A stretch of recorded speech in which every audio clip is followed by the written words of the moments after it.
எப்பவும் போல் நம்மளோட காலை பொழுது ஒரு நல்ல கோலத்தோடு ஸ்டார்ட் ஆகுது. காலையில் 4 o'clock போல் நம்ம வெளியில் வந்து கோலம் போடுறதுல என்னென்ன பெனிஃபிட் இருக்குது அப்படின்னு பார்த்தா, நம்ம ஃப்ரெஷ் ஏரை ஃபீல் பண்ணலாம். அதே போல் நம்மளுக்கு ஒரு க்ரியேட்டிவிட்டி மைண்டு கிடைக்கும்.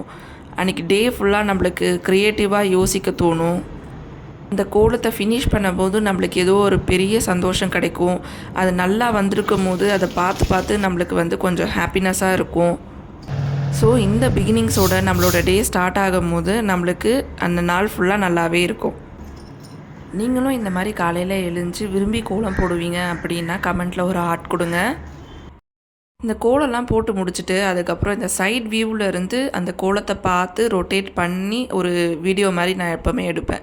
அந்த வீடியோ தான் எனக்கு ரொம்பவே பிடிக்கும். நான் கோலம் போடுற வீடியோவை விட அது என்னன்னே தெரியாது, அது நல்லா இருக்கிற மாதிரி இருக்கும். நம்ம வீடியோவாக அதை பார்க்கும்போது நம்மளோட டேக்குள்ளே வந்தாச்சு, அதாவது ரொட்டீன்குள்ளே வந்தாச்சு. மார்னிங் ரொட்டீன் அன்றைக்கி வந்து ஒர்க்கிங் டே தான்.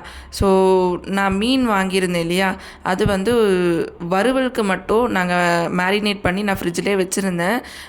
ஒரு 1 day போல் ஆகிடுச்சு. அதுக்கப்புறம் இப்போ தான் சரி எடுத்து செய்யலாம் அப்படின்னு சொல்லிட்டு நாங்கள் வானகரம் போயிட்டு சண்டேல வாங்கிட்டு வந்த மீன் தான் இது.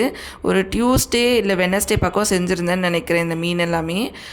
இது மட்டும்தான் பேலன்ஸ் இருந்தது, இந்த வறுவலுக்கான மீன் மட்டும்தான் பேலன்ஸ் இருந்தது. ஸோ இதை வச்சுட்டு குழம்பு மாதிரி ரசம் மாதிரி வச்சுக்கலாம் அப்படின்னு சொல்லிட்டு செஞ்சிட்ருந்தேன். மீன் ஃப்ரை மாதிரி நிறையா சாப்பிட்டாச்சு.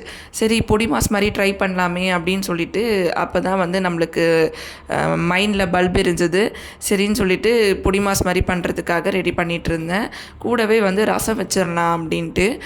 மீன் பொடி மாஸ்க்கும் ரசத்துக்கும் ஒரு நல்ல காம்பினேஷனாக இருக்கும். ரசம் வந்து எப்போவுமே நம்ம நார்மலாக வைக்கிற மாதிரி தான். மிளகு, சீரகம், அதுக்கப்புறம் தக்காளியும் வந்து இப்போ வர என்னால் கையில் வந்து பிசைய முடியல அப்படின்னு சொல்லிட்டு மிக்ஸி ஜார்லேயே மிளகு சீரகத்தோடு சேர்த்து அரைச்சிடுறது. கூடவே காஞ்ச மிளகா, பூண்டு இது எல்லாமே போட்டு நல்லா அரைச்சிடுறது. சைட் பை சைடு வந்து மீனும் பார்த்திங்கன்னா நல்லா ஃப்ரை ஆகிடுச்சு. இந்த மீன் வந்து சூரை மீன் அப்படின்னு சொல்லியிருந்தாங்க. நல்லா நம்ம வஞ்சர மீன் மாதிரியே பெரிய பெரிய ஸ்லைஸாக இருந்தது. சாப்பிட்றதுக்குமே நல்லா இருந்தது. மட்டன் பீஸ் மாதிரி நல்லா சூப்பராக இருந்தது. எனக்கு ஃபஸ்ட்டெல்லாம் ரசமே வைக்க வராது சுத்தமாக. பச்சை மிளகா தான் போடுவேன் சம்டைம்ஸு. இன்றைக்குமே வந்து காஞ்ச மிளகா இல்லை அப்படின்றதுனால பச்சை மிளகா தான் போட்டிருந்தேன் ரசத்துக்கு. ஆனால் இப்போ வந்து கொஞ்சமாவது அந்த டேஸ்ட் வரும், ரசம் டேஸ்ட்டு. நான் ஃபஸ்ட்டு கல்யாணம் ஆன புதுசில் அப்படிலாம் ரசம் வைக்கும் போது எனக்கு ரசமே வைக்க தெரியாது. ஆனால் ஈஸியாக வைக்கிறது அப்படின்னு பார்த்தா ரசம் தான். அதனால் எனக்கு தெரிஞ்ச மாதிரி ஒரு ரசத்தை வச்சு விட்டுருவேன்.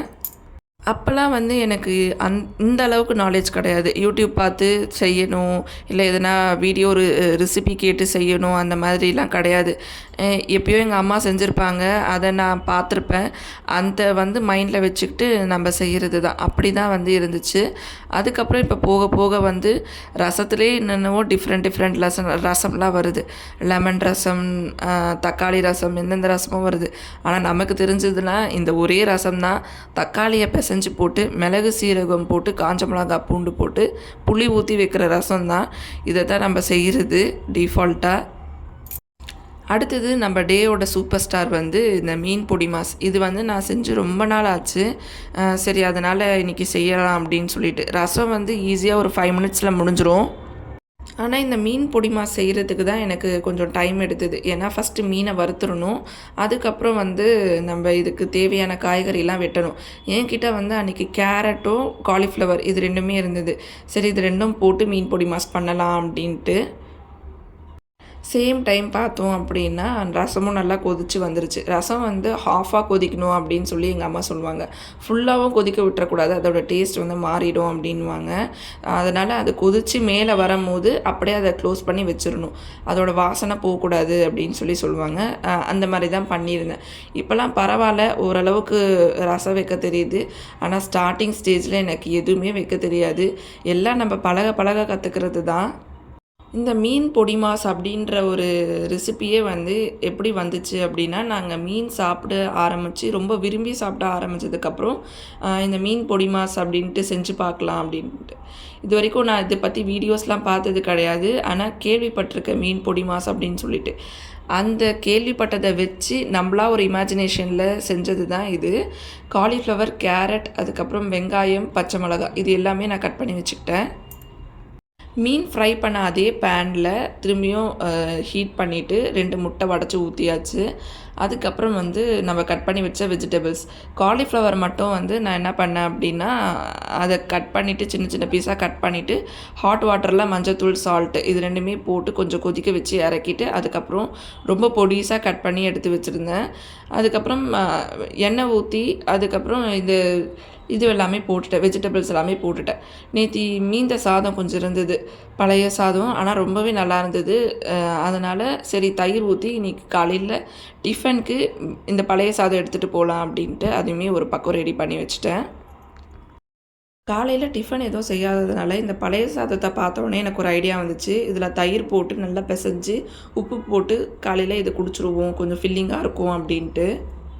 அதனால் இது எனக்கும் கொஞ்சம் பேக் பண்ணிவிட்டு ஹஸ்பண்ட்க்கும் கொஞ்சம் வச்சேன். சரி காலையில் கொஞ்சம் குடித்தா நல்லாயிருக்குமே அப்படின்ட்டு. அவ்வளோதான், ஃபைனலாக நம்மளோட ஹீரோ மீனை வந்து அந்த வெஜிடபிள்ஸில் சேர்த்தாச்சு. இதுதான் மீன் பொடி மாஸ். நான் இந்த மாதிரி தான் பண்ணுவேன்.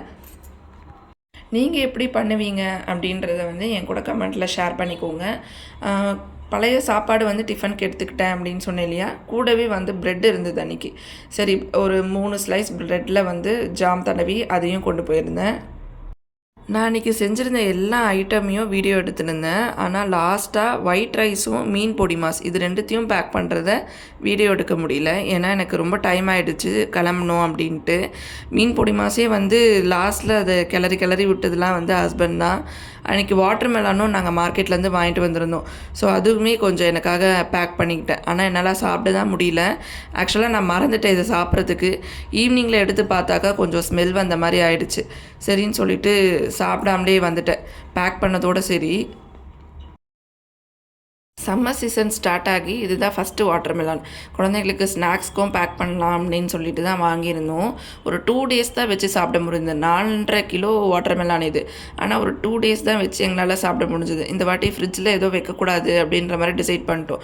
ஏன் அப்படின்னா இது நாங்கள் ஃப்ரிட்ஜில் வச்சுட்டோன்னு வச்சுக்கோங்களேன், இந்த வாட்டர் மெலானை பசங்க என்ன பண்ணுறாங்க, ஒரு ஸ்பூன் போட்டு அப்படியே ஃப்ரிட்ஜில் வந்து எடுத்து சாப்பிட்றாங்க. நாங்கள் எவ்வளோ தான் கண்ட்ரோல் பண்ணாலும் அவங்க வந்து கேட்க மாட்டேன்றாங்க. ஸோ அதனால் வெளியிலே தான் வச்சுருந்தோம், ஃப்ரிட்ஜிலலாம் வைக்கலை. அதனாலவா என்னன்னு தெரியல, அடுத்த நாள் ஈவினிங் வரையும் தான் பழம் இருந்துச்சு. ஆனால் அது வரைக்குமே வந்து நல்லா இல்லை. அன்றைக்கி ஈவினிங் நாங்கள் வந்து வீட்டில் கொஞ்சோண்டு இருந்தது, அதுலேயே அப்படியே இருந்தது. அதை சாப்பிடும் போது கூட லைட்டாக ஸ்மெல் வந்த மாதிரி இருந்தது.